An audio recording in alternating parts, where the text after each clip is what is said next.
Now, I think our scribbling here has given us a little bit of a head start in how to work with tools and how to work with the objects, but there's one very important topic that we want to cover before we move on, and that is how these objects interact with each other. As I've drawn things, I've kind of taken care to keep things separated from one another, but now I'm going to start mixing things up. I'll start by moving back to my normal selection tool, and let me just single click to select this shape over here in the corner. You can see that the one click selected almost all of the shape. And that means this closed portion of the shape is currently one continuous curve segment. If I grab my pencil tool and draw a line that crosses right over that original stroke, and we go back to our selection tool and do the same thing, you'll notice that my original shape has been broken up into pieces right where my new line intersects the old one. You can even see that the new line we've drawn has been broken up also right where it crosses the original stroke. What we're seeing here are the effects of drawing in merge mode, and that basically means my lines are going to merge together to form one solid object.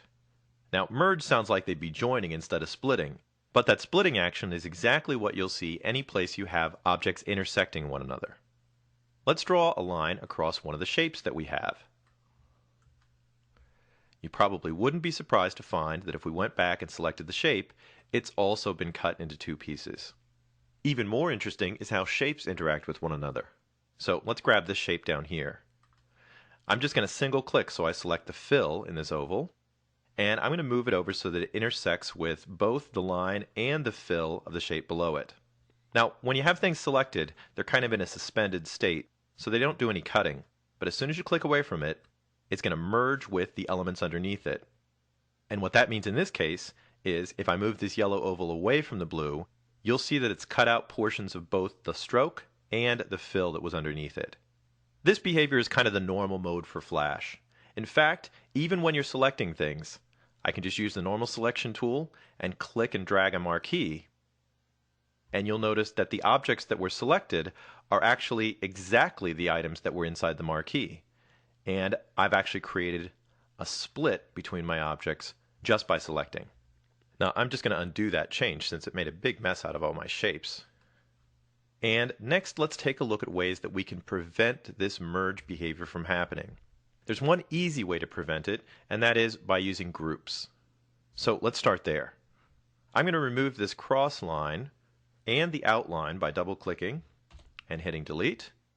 And you'll notice that my split shape has actually joined itself back together at that point. And what I'd like to do is go up to Modify, and just choose Group with that selected. First of all, a group is going to appear differently. You can see that it has a bounding box outline instead of that crosshatch selection shape that we saw before. So you can easily tell when you're working with a group or a group type object. What's also interesting is when I move this shape around and intersect it with other shapes, even when I click away, it's not going to be cutting apart the other shapes. So my group is basically held separate from the other shapes. I don't have much control over the group. You can see that I just have position and size inside of my property window. So if I want to make changes to the shape of the vector or the colors, I would have to edit the group itself, and I do that by double-clicking on the group. The group indicator shows up in our toolbar indicating that we are working on a group that's inside of scene 1, and you can see that all my other shapes have dimmed out and are not selectable while I'm working in group mode. Inside the group, everything works just as it did before.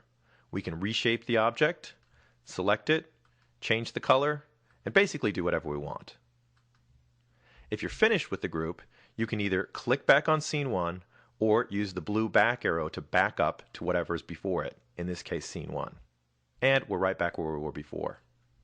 Now at the beginning of this chapter, I mentioned using one of the tool settings called drawing mode. So what I'd like to do is take a look at that next. I'm going to go back to my pencil tool, and the first selection down in my option panel allows me to switch to object drawing mode.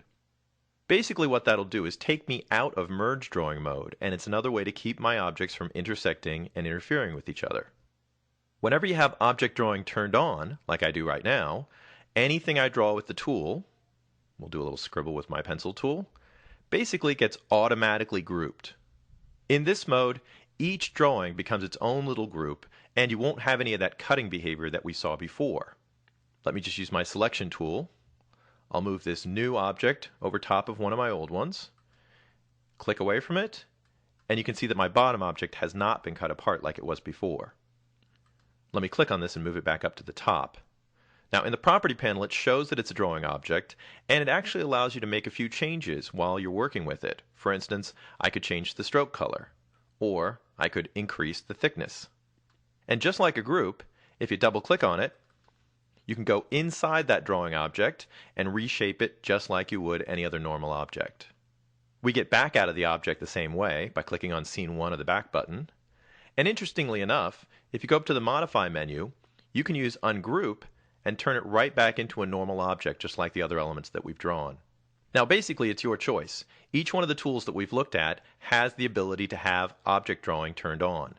And you'll notice that if it's turned on once, it stays on for the rest of the tools that we're working with until you turn it off.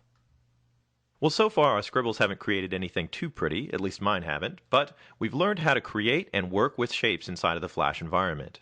So in our next chapter, we're going to take what we've learned and we're going to create a typical Flash scene.